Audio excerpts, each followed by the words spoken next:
আসসালামু আলাইকুম। আজ আপনার বাংলাদেশ অভ্যন্তরীণ নৌ পরিবহন কর্তৃপক্ষ পরীক্ষা ছিল। পদের নাম ছিল লস্কর।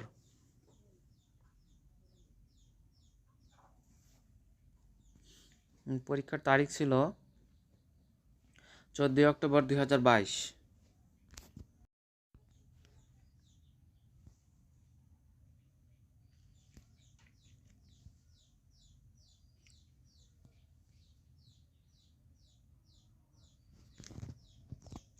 প্রথমে ছিল বাংলা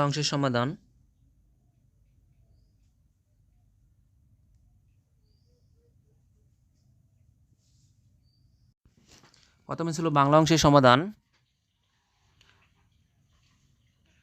এক নম্বর ছিল সন্ধি বিচ্ছেদ করুন।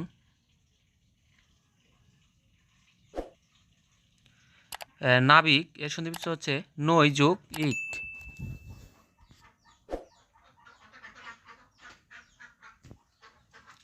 তারপরে হলো স্বর ঋতু এর সন্ধি বিচ্ছেদ হচ্ছে স্বর যোগ ঋতু ইত্যাদি। এর সন্ধি বিচ্ছেদ হচ্ছে ইতি যোগ আদি।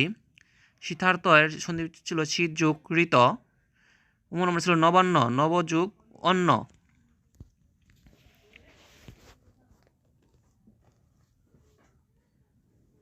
তারপর 2 নম্বর ছিল এক কথায় প্রকাশ করুন। ক নম্বর ছিল যার কোনো উপায় নেই, নিরুপায়। খ নম্বর ছিল একই গুরু শিষ্য, সতীর্থ। ঘ নম্বর ছিল যা কোথাও উঁচু কোথাও নিচু, বন্ধুর। ভবিষ্যৎ না ভেবে কাজ করে যে অবিমর্শকারী, এক মায়ের সন্তান, সহোদর।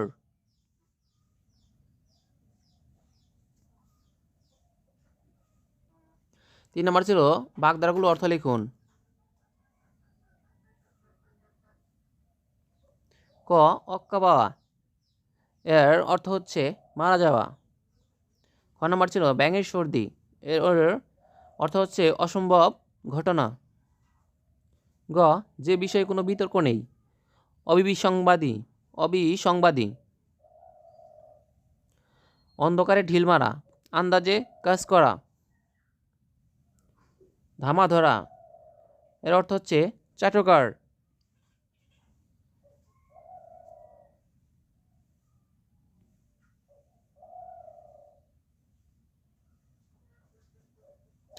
এটা ছিল ইংরেজি অংশের সমাধান। 4 নম্বর ছিল ইংরেজি অনুবাদ করুন। মা শিশুকে খাওয়ায়, মাদার ফিডস দ্য বেবি। আমি তাকে চিনি, আই নো হিম। সে অনেক টাকা খরচ করেছিল, হি Spain A lot of money. সে সবসময় অফিসে দেরিতে যায়, he always goes to office late. আমি আমার দেশকে খুব ভালোবাসি, I love my country very much.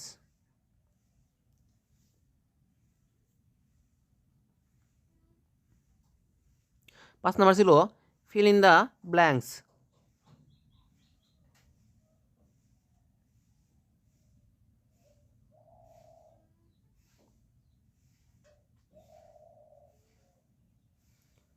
Dash rich are not always happy, এখানে দা হবে, the rich are not always happy. খ নম্বর ছিল this table is made dash wood, এখানে অব হবে। এখানে যদি হতো যে দ্য টেবিল ইজ। হ্যাঁ, গ নম্বরে this is dash of the tongue, slip. গ নম্বরে I have no seen him dash Tuesday last since, নির্দিষ্ট সময় মানে। নম্বরে he dash gone an hour earlier, has, এখানে হ্যাজ হবে।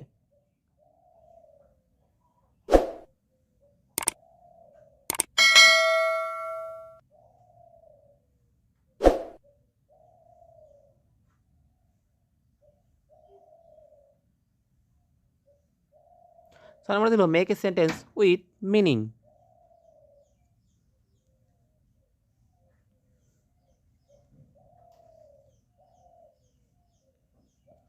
ক নাম্বার ছিল কল ইন, এর অর্থ হচ্ছে ডাকা, please call in a doctor. খ নাম্বার ছিল ক্যাটস অ্যান্ড ডগস, মানে মুসুলধারে, it has been raining cats and dogs. গ নম্বরে বাই দ্য বাই, যাই হোক, by the by how are you. ক নম্বর ছিল নাল অ্যান্ড ভয়েড, এর অর্থ হচ্ছে বাতিল। This law is null and void now. Misfortune, misfortune, মন্দভাগ্য, ইট ইজ মাই মিসফরচুন।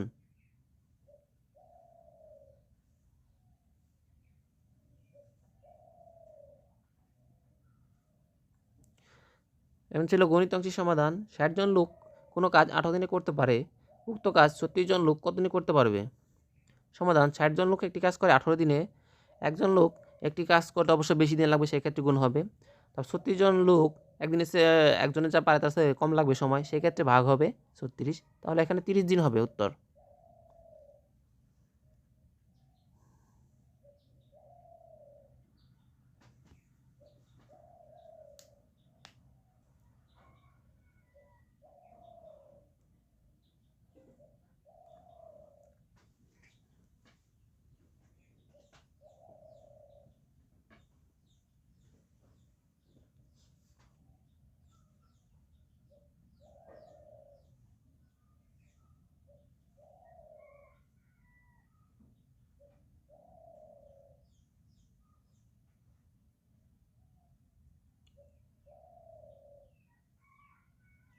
চ্যানেলটিকে ভালো লাগে অবশ্যই সাবস্ক্রাইব করে রাখবেন এবং সব ধরনের চাকরির খবর, অ্যাডমিট কার্ড, এক্সাম সলিউশন সব এখানে পাবেন আশা করছি।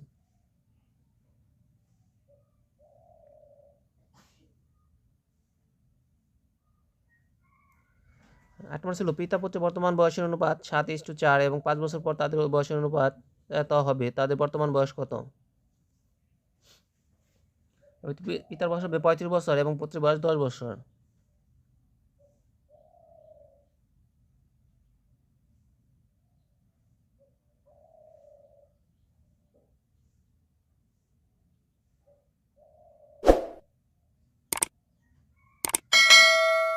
একটি সংখ্যার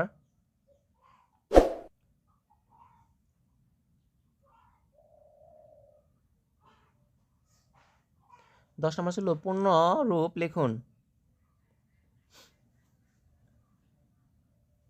WHO এর পূর্ণরূপ হচ্ছে ওয়ার্ল্ড হেলথ অর্গানাইজেশন। JIC এর পূর্ণরূপ হচ্ছে Japan international cooperation area. VAT value added tax. ILO international labour organisation. CNG compressed national gas. এখন নাম ছিল সাধারণ জ্ঞান।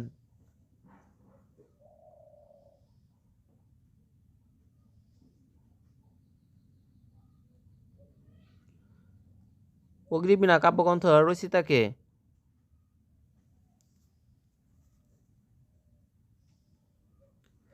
উত্তর হবে কাজী নজরুল ইসলাম।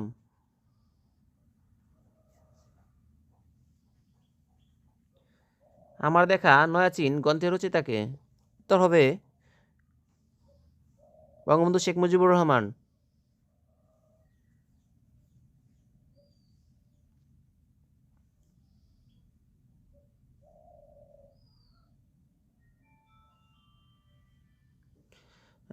গ নম্বরে জাতির পিতা বঙ্গবন্ধু শেখ মুজিবুর রহমানের স্বদেশ প্রত্যাবর্তন দিবস কত তারিখে ও কত সনে?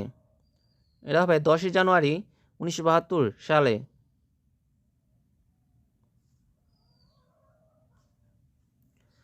ঘ নম্বর ছিল ভাওয়াইয়া বাংলাদেশের কোন অঞ্চলের গান? উত্তর হবে রংপুর।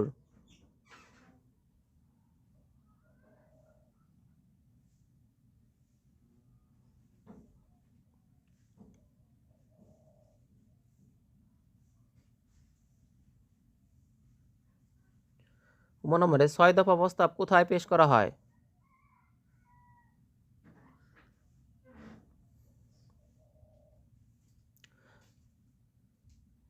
উত্তর হবে পাকিস্তানের লাহোরে।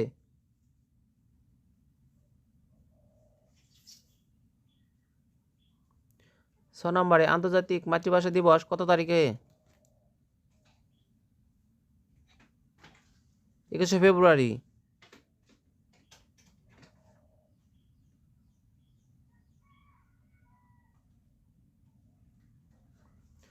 রেনেসাঁ শব্দের অর্থ কী?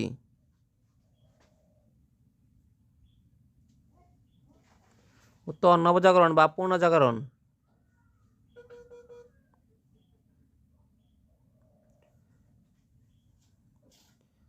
করোনা ভাইরাস উৎপত্তি কোন দেশে?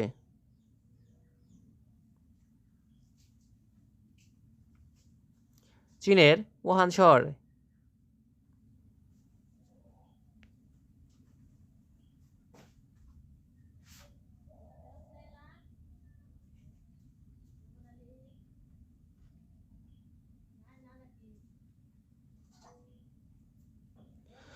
বাংলাদেশের সবচেয়ে খরস্রোতা নদী কোনটি?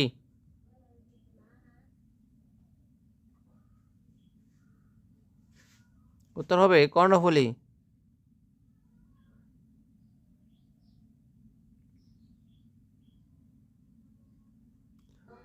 মুজিবনগর সরকার কত তারিখে গঠিত হয়?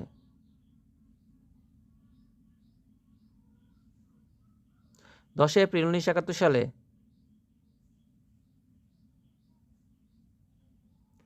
মাননীয় প্রধানমন্ত্রী শেখ হাসিনা বাংলাদেশে কতবার প্রধানমন্ত্রী হয়েছে?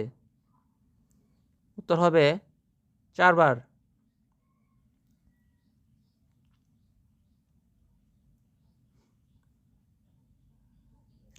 জাতিজনক বঙ্গবন্ধু শেখ মুজিবুর রহমান কত বছর জীবিত ছিলেন?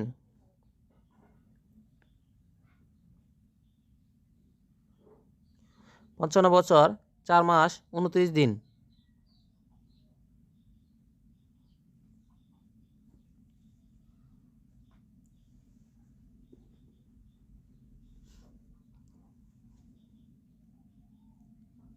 জাতীয় শিশু দিবস কত তারিখ?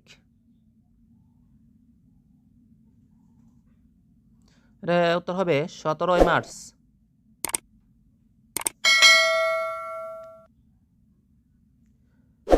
মুক্তিযুদ্ধের সর্বোচ্চ খেতাব কোনটি?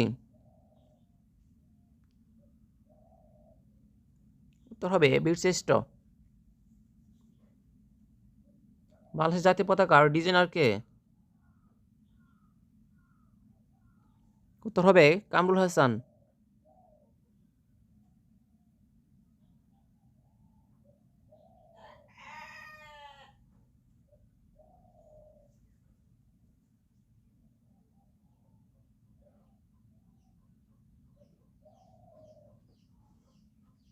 চ্যানেলটিকে ভালো লাগলে অবশ্যই সাবস্ক্রাইব করে রাখবেন। সাবস্ক্রাইব করলে আপনার কোনো সমস্যা নেই। আর যার মনে করেন যে নোটিফিকেশন আসবে সেক্ষেত্রে নোটিফিকেশন অফ করে রাখতে পারেন। তাও প্লিজ সাবস্ক্রাইব দ্য চ্যানেল।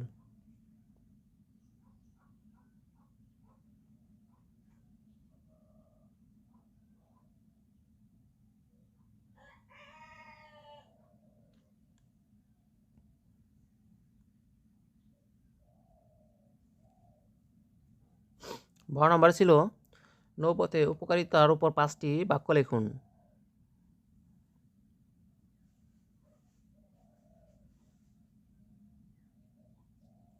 একটা হচ্ছে মানুষের জীবনে নানা অর্থনৈতিক কর্মকাণ্ডে প্রধানতম ভূমিকা রেখে চলেছে নৌপথ। দেশে অনেক এলাকায় এখনো পরিবহন ও যাতায়াতের মাধ্যমই নৌপথ। খুব কম খরচে নৌপথে যাতায়াত করা যায়।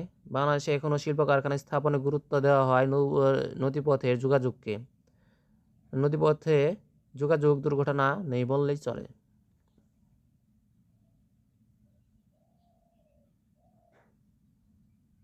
ধন্যবাদ সকলকে। ভালো থাকবেন।